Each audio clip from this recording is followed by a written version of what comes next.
في طبعا يعني استثناءات، انما بشكل عام المرأة لا تستطيع القيادة، مش في مصر بس، في مصر والعالم. جايب لكم فيلم لطيف كده تتفرجوا على كيف تقود النساء السيارات، حقيقي حبيت تتفرجوا عليه عشان كل واحد ياخد باله، سيبوهم يسوقوا زي ما هو عايزه، زي ما هم عايزين، يمشوا في الشارع يعني يعملوا اللي هم عايزينه، ابعدوا عنهم، ابعدوا عنهم واخلوا لهم الطريق، اعتبروها عربية اسعاف. اي ست سايقة اعتبروها عربية اسعاف وبتعدي، ايه المشكلة يعني؟ هنا طبعا برضو فكرة التعشيق العربية، ان انت يعني انك تبتدي العربية زي ما شايف ان هي ما كانتش عارفة فنطرت منها فراحت داخلة في العمارة وجابتها 2. وطبعا عادي جدا لما يجي حد يكلمها فيه ايه يا ست تقول له ارجوك ارجوك اعصابي وبتاع.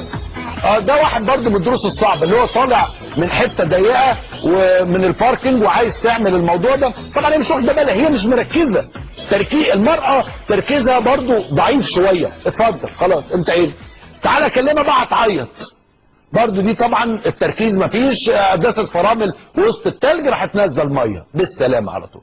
يعني كده الطريق مثلا دي في المانيا دي تتفرجوا عليها. بصوا على التايمر، اصعب درس بالنسبة للستات درس الركن، عندهم مشكلة لازم تشرطم عربيتها وكل عربيات حواليها، خلاص اهي هنركن يعني لفيه كله بقى، لفيه كله، لا برضه لسه قدام، هي عايزه تروح وترجع بظهرها.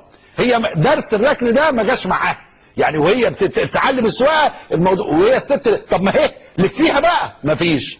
طب اهو بظهرها عدى 3 دقايق على فكره، خدوا بالكم، والناس الراجل المؤدب اللي في العربيه المرسيدس قاعد مستني من الست 3 دقايق، الشارع كله واقف بيتفرج عليها، يعني مصر كلها وقفت تتفرج على بوشك. طيب اهو خلاص اهو خلاص اهو الراجل زهق، الراجل زهق ولا يا مدام بعد اذن حضرتك اتفضلي اتفضلي، فنازله تزعق له انت ايه عايز ايه، بقى لي 3 دقايق 5 دقايق برق كان فيها ايه يعني. بص بقى الراجل بصباعه اليمين الصغير خلاص اهي في ايه حصل حاجه، درس الركن. وطبعا قالت له ايه فمش عارف ايه وبتاعه، فهو قال لها في 60 سلامه، وراح الراجل ماشي لان احنا هنقف على ما تتعلمي الركن.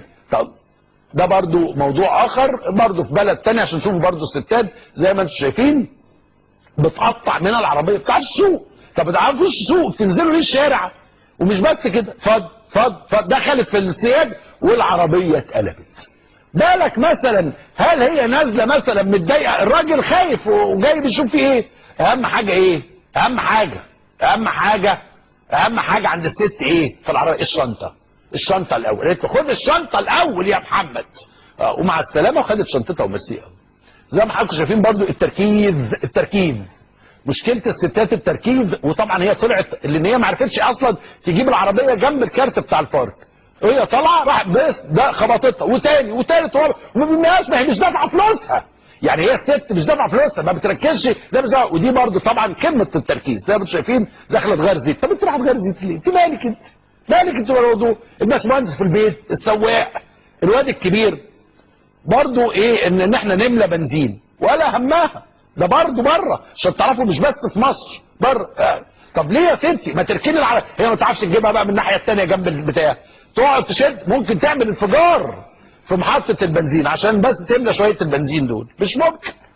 عدى الاتوبيس من الحاجز عادي جدا، خلاص المره الجايه مفيش لبست الموضوع خلاص انتهينا وتخيشت وترجع لجوزها تقول لك الراجل الحمار كسر العربيه وبوظها ومش عارف ايه وبتاع، وهي طبعا هي اللي مخيشاها يعني بكل الطرق العلميه وغير العلميه. اهم حاجه ايه، ناخد الموبايل وناخد. بص بقى الرجاله، بص الركن، بص يا باشمهندس، بص يا باشمهندس يا عيني على ركنه اهي دي ركنه راجل، ده فوق زمان، هو دي ركنه الرجاله، الرجاله هي اللي بتركن الركنه الصح.